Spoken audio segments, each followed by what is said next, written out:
Dậy nó chưa? Nó bận nấu cháo đấy. Không lợn đấy. Nấu cháo cho bà cụ ăn. Bà cụ hay ốm rồi. Bà cụ mệt hay phải ốm rồi. Bà đỡ nhiều chưa bà? Bà mẹ bà. Cứ nằm bà cũng nằm. Ngồi đây nằm. Bà lặng thôi.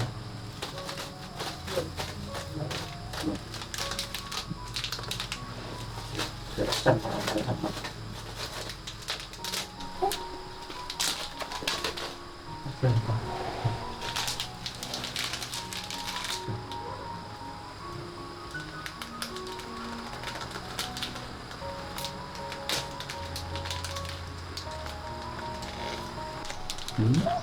Con phải ngon nhé. Bà cụ ốm. Bà cụ nó không về nhà bà cụ mệt. Đây. Mình được chưa?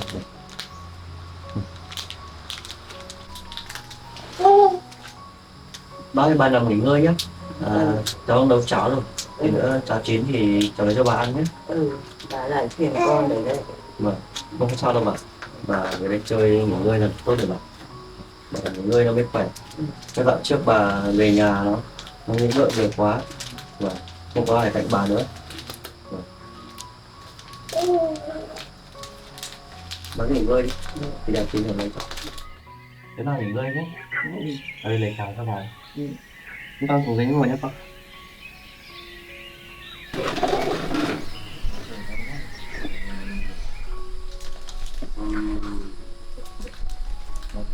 Chưa đâu.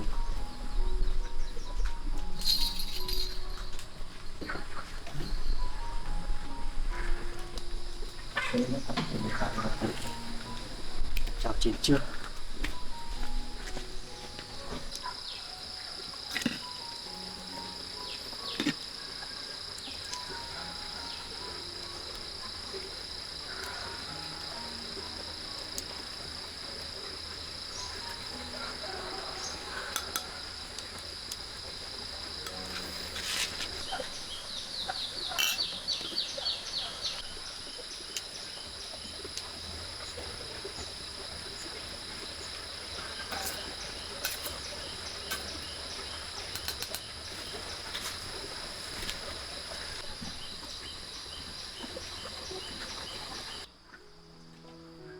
Ba chào chín rồi bà.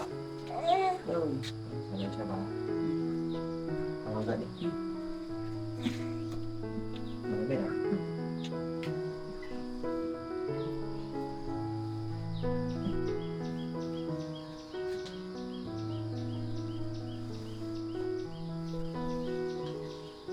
Con đói chưa?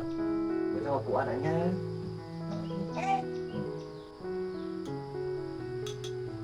Tập cho.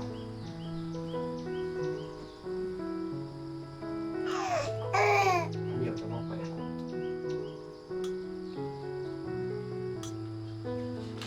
Phải ăn người mệt.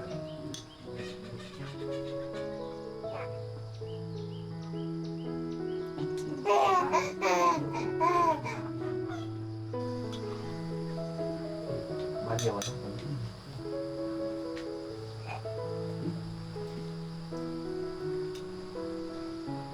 Để bà tự ăn. Vâng, các bạn ăn được không? Có là bà tự ăn. Bà cho từ nó đắng.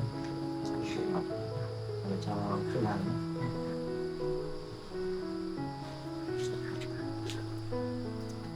Ăn được thật đấy. Bé ơi, bố bóng nhà chú Lam ơi. Có đói chưa?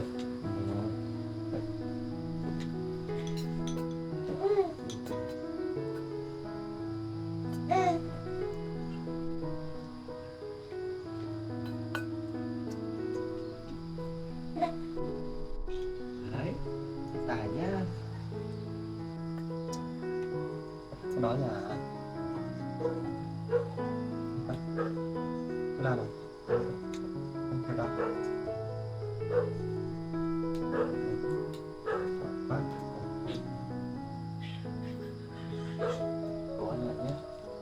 Chú Lam ơi này. Rồi. Đó. Nhiều nhá. Nó thật. Không nghịch nhá.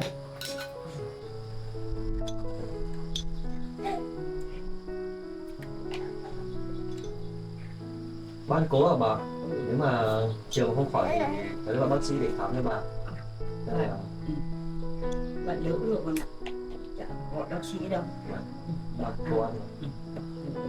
Quẩy dần. Thế lo bảo vì là cháu không phải là thầy thuốc ấy. Thành ra là không biết là bệnh như nào. Nhưng mà bà ăn được rồi nào. Không phải gọi ai đâu.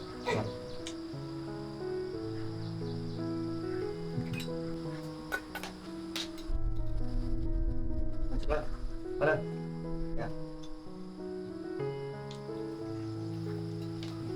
Bây giờ bà thấy trong người như nào bà?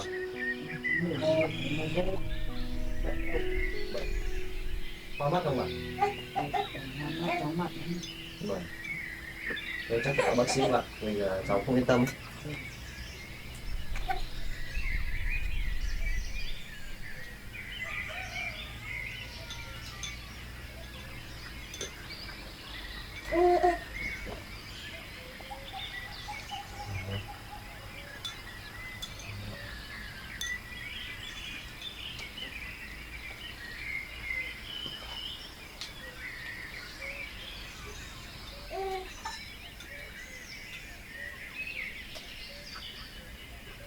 Bác trong tí bác nằm nghỉ đi bà.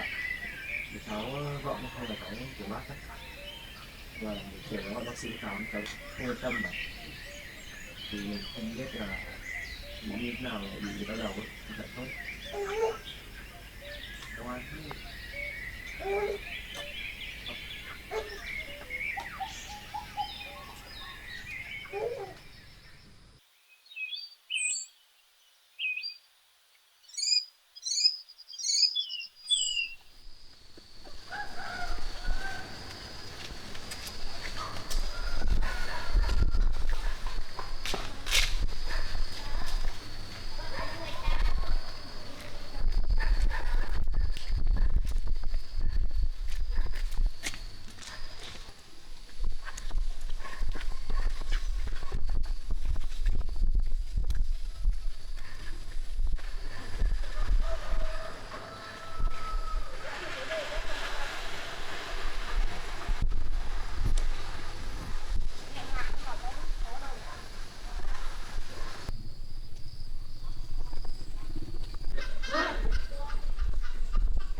Cái gì em? Chị cho em hỏi một chút là chị có phải là đi tắm thuốc mà? Ừ, đúng không? Vâng, em ở nhà có bà cụ bị ốm. Thế có sai ở đây không? Em cách đây khoảng gần 1 cây số. Em muốn mời chị đến nhà khám cho bà cụ. Ừ, thế thì chị em mình cùng nhau đi. Vâng, nhưng mà bà cụ ốm không đi được. Thế để chị lấy đồ. Vâng. Đợi chị một chút và lấy đồ đã.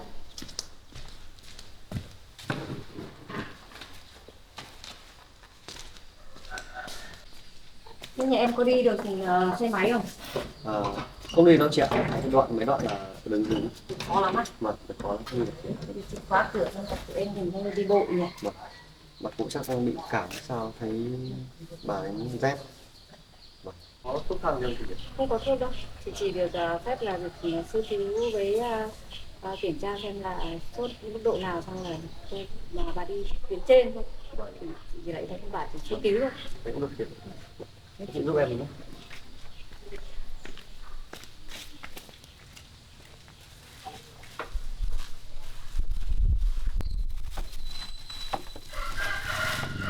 Đi. Dẫn đường cứ đi bộ đi xe máy.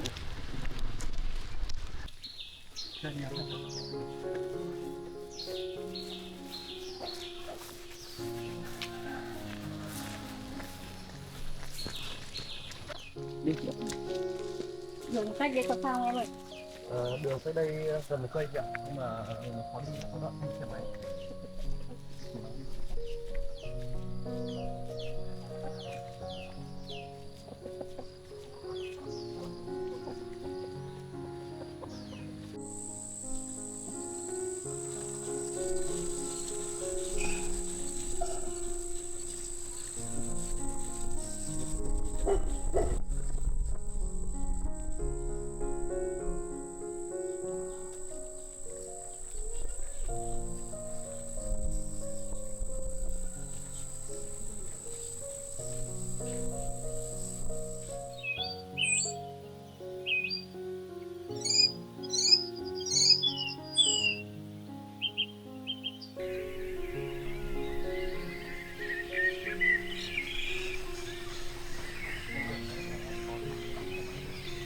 Bên em ơi. Đâu xa thế?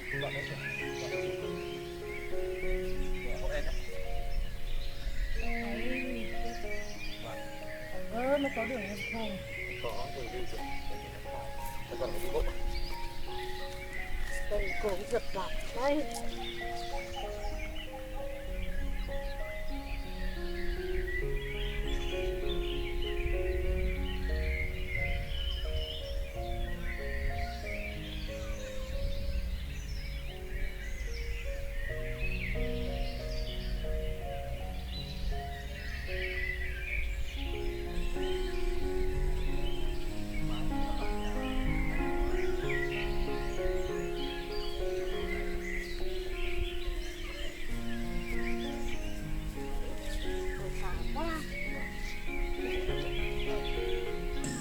Đây anh đây rồi chị.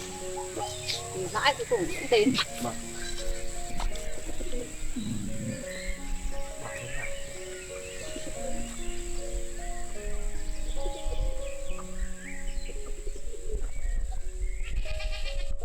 Vâng, chơi đây bà đấy ạ.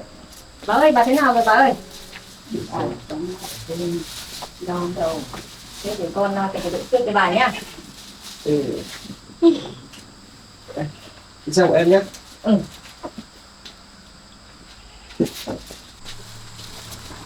Chiều em ấy Nhiệt độ. Cái nhiệt độ trước này.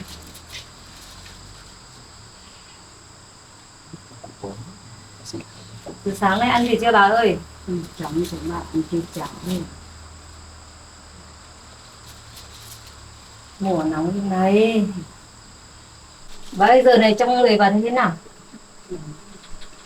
Khó chịu lắm, chóng mặt, rét.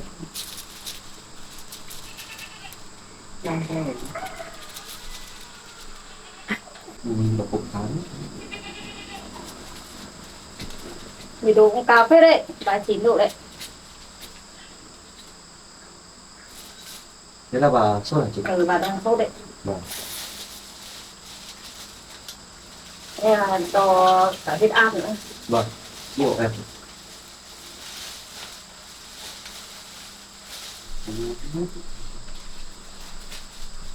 Bà ơi, bà đưa tay ra để con đo huyết áp cho bà nào. Bà ơi, đo huyết áp nha. Cảm ơn cho bác sĩ khám cho bà phụ nhé. May bác sĩ khám đi.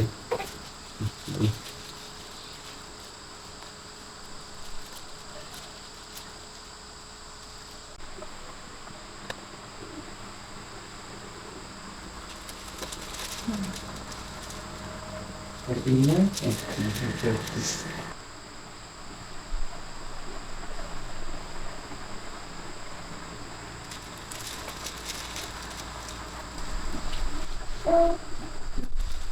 Cho bác sĩ khám cho bà phụ nhé. Huyết áp bà bình thường thôi. 69/102 thì huyết áp ổn định thôi, nhưng mà do nhiều cơ thể. Vâng. Thế là bà bị nhiều cơ thể với sốt hả chị? Nhiều cơ thể với sốt. Vâng. Đây phải đưa bà đi trạm khám, đi xuống dưới để lấy thuốc nhá. Vâng. Tóc rồi bà ơi. Kê cho bà một số thuốc, bà đi xuống trạm lấy thuốc. Rồi xuống trạm kiểm tra lại nha. Ở đây nhá. Chiều em một đơn thuốc nhé. May là bà không ốm nặng gì nhỉ? Nặng là nó phải thuốc Vâng. thuốc giảm sốt này. Con ngoan lính đó.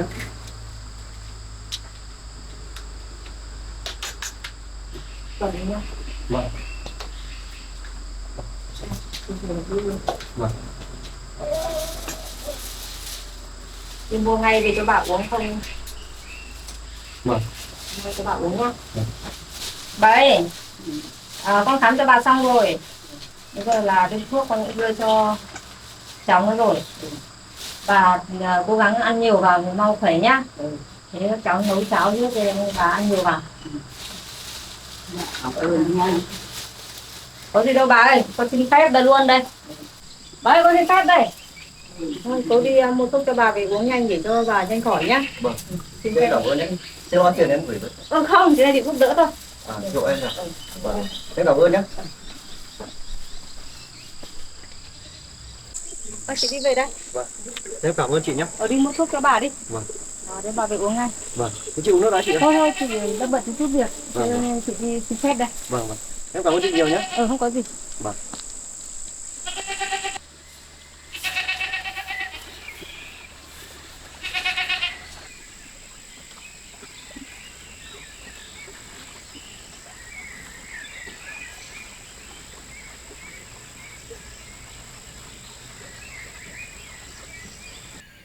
Bà ơi, nãy cháu mời cô y tá thôn bản đến thì cô bảo là bà bị sốt bà.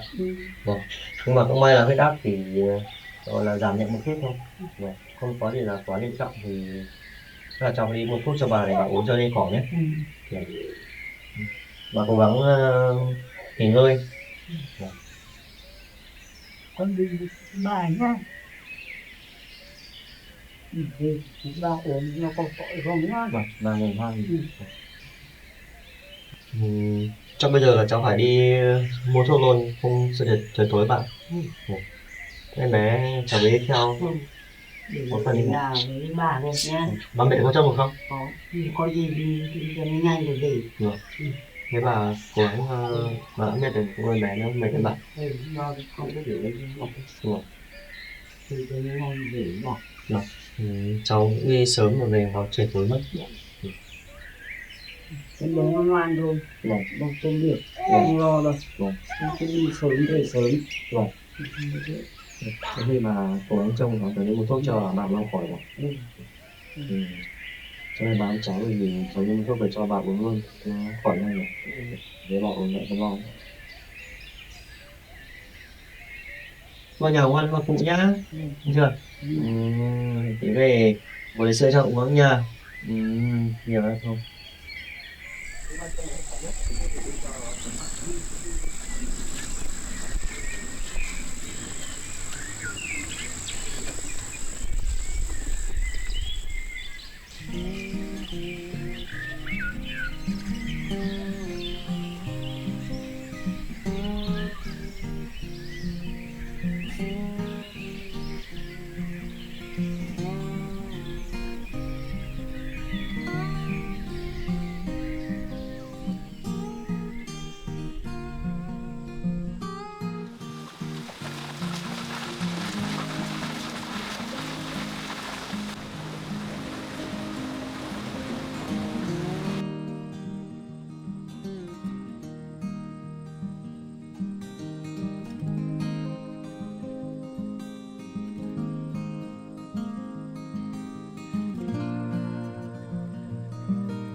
Vâng.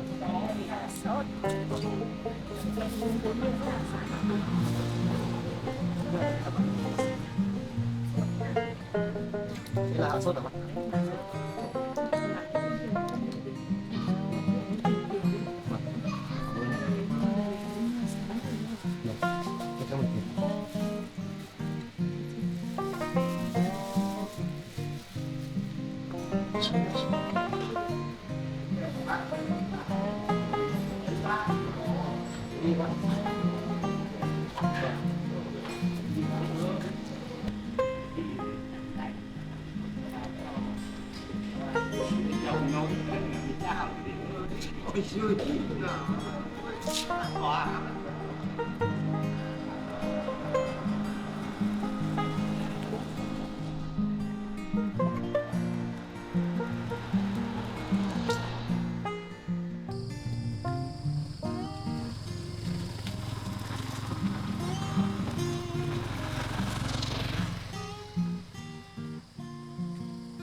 Bà chú đang ngoan không bà?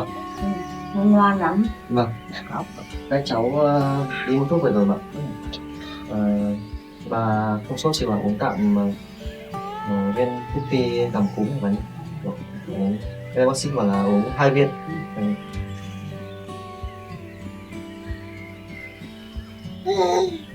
Không uống đâu nhá, này không bà cụ ốm nhá. Rồi. Đây, trong tờ giấy này này. Đấy. Ba cái này có cái công dụng đây này bà này. Đây là chỉ định là làm giảm các triệu chứng cảm thông thường, nghẹt mũi, sổ mũi, hắt hơi, nhức đầu và sốt này. Liều dùng là người lớn 1-2 viên trên một lần, 4 đến 6 giờ mỗi lần. Trẻ em từ 6 đến 12 tuổi 1 viên trên một lần, uống 4 đến 6 giờ mỗi lần. Ăn no trước khi uống bạn. Cháu lấy nước cho bà nhé.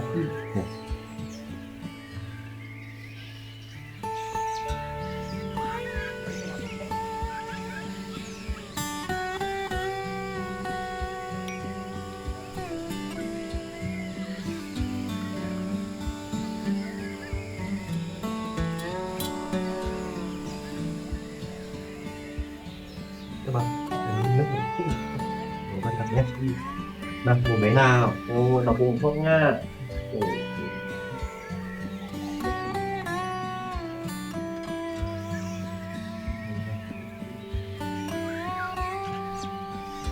Đúng không? Đấy là uống thuốc đấy nhé. Nó khỏi nhé, nó khỏi uống nhé. Mà cụ uống thuốc xong là nghỉ ngơi đi bạn. Cháu cháu chăn con lợn nhé, trời cũng tối rồi. Uống thuốc thì xong rồi nó nhanh cổ. Hôm mai là có cô y tá đến, cô ấy kê đơn cháu mới biết thuốc, không biết ở đâu được.